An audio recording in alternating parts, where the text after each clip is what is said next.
Masih bersama saya Aiman Wicaksono. Sebelum saya ke Babe Haikal, ke narsum-narsum yang lain ya, Bung Effendi Ghazali untuk tadi nerangkan kenapa kemudian Partai Gerindra misalnya, ini satu putaran luar biasa loh Pak Prabowo, tapi Partai Gerindranya peringkat ketiga. Kalau benar nanti kita besok kan pengumumannya ya. Apa benar bisa seperti itu? Apa bisa seperti itu? Nah, itu pertanyaan juga. Tapi sebelum saya bertanya lebih lanjut, saya ingin ke rekan saya Jen Cahyani di gedung Komisi Pemilihan Umum yang akan memantau. Katanya akan disampaikan besok. Besok itu kan mulai jam 12.01 itu udah besok. 00.01 udah besok. Apakah seperti 5 tahun lalu pukul 1 kalau tidak salah dini hari, ataukah pagi hari, siang hari besoknya kita nggak tahu. Kita akan pantau. Ada rekan saya Jen Cahyani di sana. Jen, bisa mendengar saya?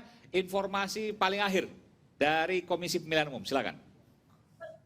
Baik, selamat malam Aiman dan juga pemirsa. Saat ini berdasarkan pantauan kami di gedung KPU RI, untuk saat ini proses penghitungan suara atau rekapitulasi hasil pemilu 2024 masih berlangsung dan saat ini masih diskors atau ditunda dan akan dimulai lagi sekitar pukul 8:30 malam atau jam 9 malam nanti. Dan untuk saat ini yang masih dihitung oleh pihak KPU RI ini masih di Provinsi Jawa Barat. Setelah sebelumnya KPU RI sudah menghitung 34 provinsi dari 38 provinsi di Indonesia dan hari ini KPU RI sudah menghitung suara dari Provinsi Maluku, kemudian saat ini yang masih berlangsung Provinsi Jawa Barat, yang tersisa 6 dapil lagi, kemudian ada 2 provinsi yang masih belum dihitung suaranya, yakni Provinsi Papua dan Papua Pegunungan. Dan ini kabarnya informasi terakhir yang kami dapatkan, ini kedua provinsi ini, Provinsi Papua dan Provinsi Papua Pegunungan ini masih belum menyelesaikan penghitungan suaranya di tingkat provinsi, sehingga kemungkinan akan dihitung di KPU RI atau KPU Pusat ini pada esok hari mulai pukul 10 pagi. Kemudian Aiman dan juga pemirsa, untuk hasil sementara rekapitulasi di KPU RI ini diungguli oleh pasangan calon nomor urut 2 Prabowo Gibran dengan unggul di 34 provinsi dan disusul oleh pasangan calon nomor urut 1 Anies Mohaimin unggul di 2 provinsi yakni Aceh dan Sumatera Barat, kemudian disusul oleh pasangan nomor urut 3 Ganjar Mahfud. Dan untuk saat ini situasi di gedung KPU RI kami masih menunggu statement atau pernyataan dari pihak KPU RI untuk menyampaikan mungkin bagaimana kepastian dari KPU untuk mengumumkan hasil resminya, apakah esok hari, siang hari atau sore hari, mengingat ini 2 provinsi ini belum dihitung begitu. Saya kembalikan ke Anda di studio, Aiman. Baik, terima kasih Jen Cahyani. Jadi baru besok rencananya pukul 10 pagi baru Enggak, dari jam 10 pagi itu baru mulai Bung Ege. Jadi 10 pagi itu baru mulai Papua dan Papua Pegunungan. Saya nggak tahu berapa jam, mungkin 3 jam, 4 jam, 2 provinsi itu saya nggak tahu. Ini ada hubungannya dengan tadi, di segmen pertama tadi Mas Aiman. Kalau tiba-tiba tanggal 14 Februari, tiba-tiba sudah ada angka yang muncul, dan itu konon dari Indonesia Timur, kan jelas nggak mungkin juga kan. Papua nyatanya terakhir ini, ya kan? Itu aja. Balik lagi nih ke yang logikanya tadi. Logika tadi. Angka sudah muncul dalam balik lagi ke kondisi 14 Februari jam 19.36. Mudah-mudahan itu nanti keluar di angket, tapi bukan gitu. Judulnya kan menanti kejutan dari pengumuman KPU. Ya. Menurut saya dari hasil kita. Tapi sebelum saya itu, saya ya. mau nanya sebelum ke Bung Babe ya. Mungkin nggak sih tadi apa istilahnya, kotel bandwagon apapun itu. Kotel bandwagon ya. Oke. Kalau seandainya ini satu putaran luar biasa dengan extraordinary, ya satu putaran tapi kemudian partai pemenang pemilunya bukan partainya presiden, mungkin nggak sih? Ya mungkin saja kalau sudah beberapa tahun sebelumnya sudah ada gentong babi tadi. Enggak, hati-hati loh waktu saya bilang gentong babi sebabi-babinya itu tuh teori yang benar kan, ada bukunya yang terakhir itu Annie Duke. Tahun 2022 itu bicara tentang itu. Jadi yang mau saya katakan adalah kalau balik tadi sebelum. Jadi kalau sebenarnya kalau tanpa intervensi dalam tanda kutip ya, intervensi berupa pork barrel tadi gentong babi kalau di Amerika, kalau di sini mungkin namanya bansos, itu nggak mungkin. Itu saya berbalik ke pertanyaan berikutnya. Iya. Enggak, jadi yang mau saya katakan negasinya adalah, tidak mungkin ketika tidak ada intervensi. Iya, siapa yang kemudian memanfaatkan itu lebih baik di lapangan? Jawabannya tidak mungkin gitu maksudnya. Kalau tidak ada intervensi, apakah itu gentong babi, bansos dan sebagainya, tidak akan mungkin. Iya bisa dan tidak bisa. Nah saya mau yang pertama ya pelan-pelan dulu. Yang pertama itu adalah menunggu kejutan KPU nanti sampai ke sana kalau boleh. Tapi nggak sampai ke sana juga nggak apa-apa kok. Karena kata Noel ini adalah soal maling teriak maling.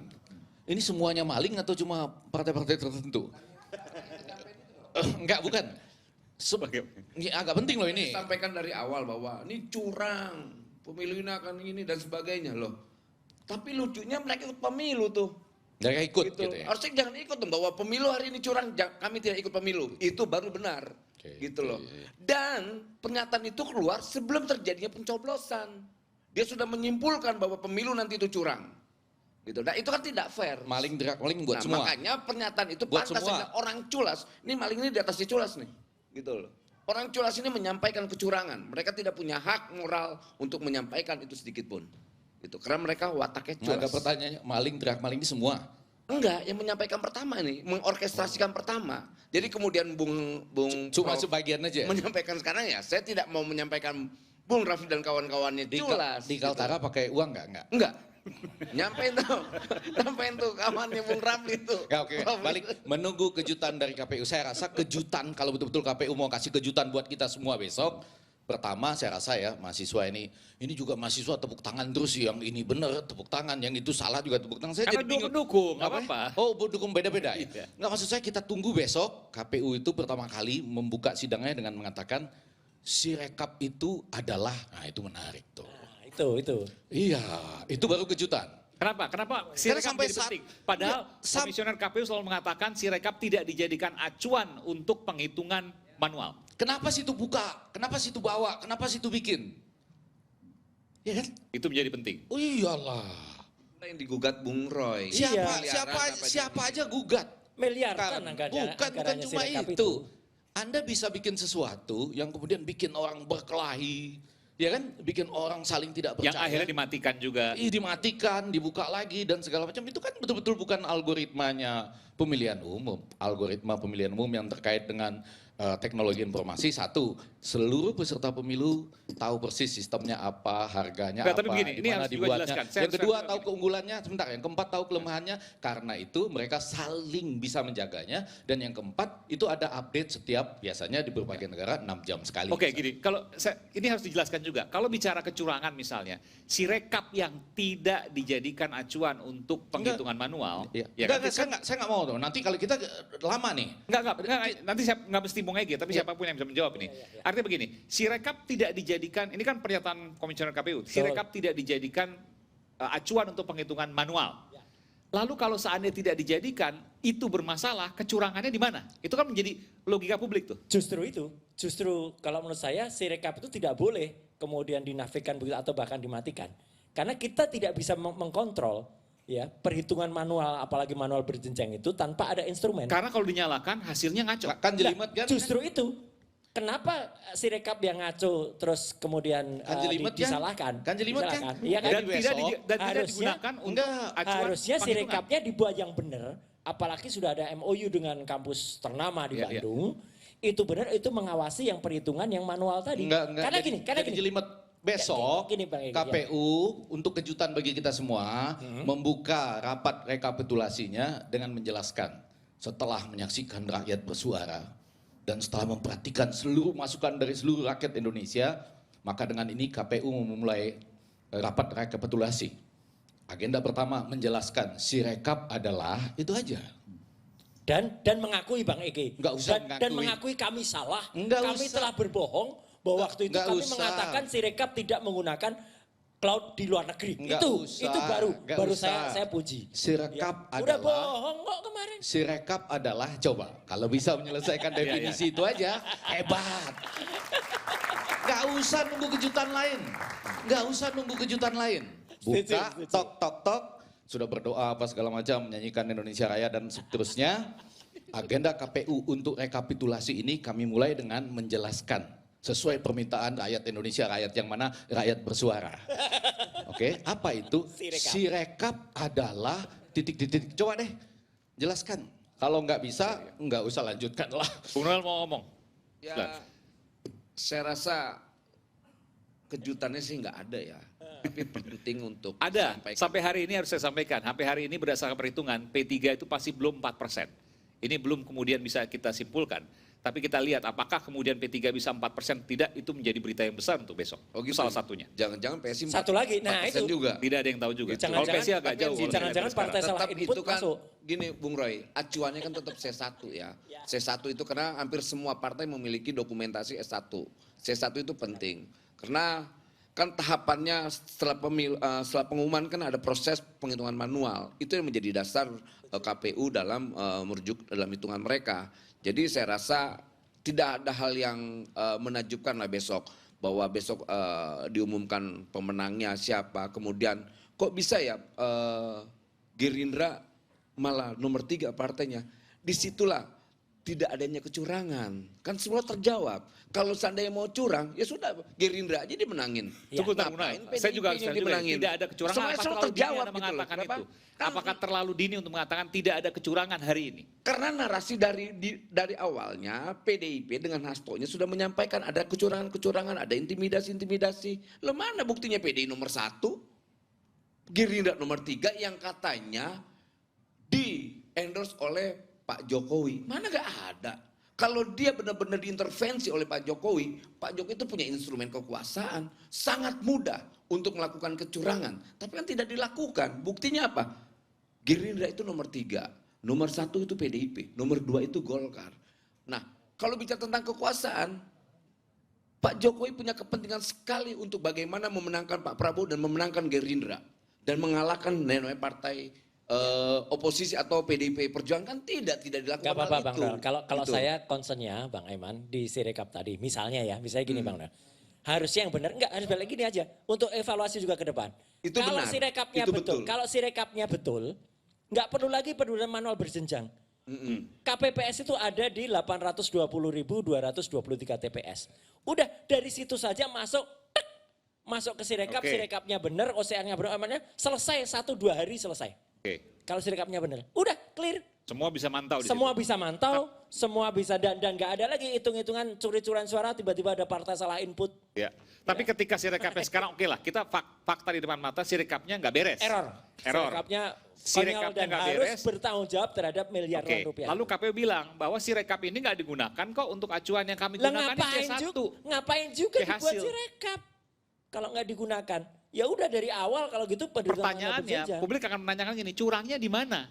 Dengan Sirekap itu, Karena ada algoritma Oke, ada yang pemborosan ditemukan. misalnya. Ada JSON script yang ditemukan dalam Sirekap. Nah, itu apa? Ada backdoor yang ditemukan dalam Sirekap. ada backdoor, Ya, ada ada backdoor. operatornya, maksudnya mau mengatakan itu. Ada input yang tiba-tiba bisa masuk mengubah.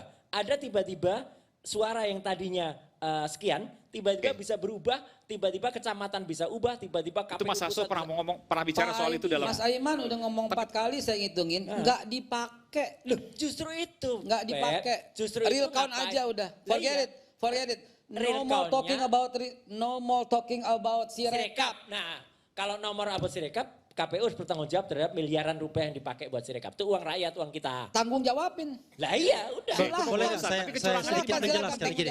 silakan, Gini ya, silakan. saya Adili, silakan. mau menjelaskan begini. Kalau kita lihat penghitungan suara dan kita bicara tentang kecurangan, tidak berarti kemudian menang dan kalah itu lalu tiba-tiba dikaitkan tuh buktinya nomor 3 berarti tidak curang. Begini, kalau kita lihat ya pattern kecurangan yang sudah kami kumpulkan misalnya, tadi saya sudah katakan sebelum, oke lah sebelumnya sudah saya ceritakan semua kan tadi kan. Ketika pencoblosan sampai ke penghitungan banyak terjadi kecurangan-kecurangan itu. Jadi misal ya, kecurangan yang paling awal itu adalah ketika pencoblosan itu kan belum tahu berapa sih jumlah yang menang. Sampai kemudian bisa dilakukan selebrasi kan begitu. Yang selebrasinya dipesan 2 hari sebelumnya, sudah ketahuan hasilnya. Dari mana? Kan dari Sirekap. Jadi maksudnya Istora ya, nanti bisa jawab tuh. Dari Sirekap kan. Makanya saya katakan teorinya gini. Ya, Sirekap itu memberikan panduan. Oke? Kenapa saya katakan memberikan panduan? Di sini saya ceritakan ada orang yang masuk pada Sirekap sebelum penghitungan suara dilakukan sudah terisi. Sudah terisi. Ya. Nah, itulah yang kemudian menjadi panduan. Orang menduga, banyak yang menduga yang dilegitimasi oleh Jamnya quick jam count. sebelum penghitungan nggak pelan-pelan nih ya, supaya Iya, kita tajam, iya. supaya karena besok kejutannya, Iya. jadi supaya semua yang menonton acara Iya. ini sebelum penghitungan suara tuh jam berapa? Ya, maksudnya? jam 1. Penghitungan suara jam 2 di waktu Indonesia bagian Barat. Oke. Oke, ya. Sebelum jam 13 waktu Indonesia Sebelum bagian barat. jam 14. Oke. Kan 14 kan penghitungan. Oke. Dia cek itu pukul 13 sudah ada isinya.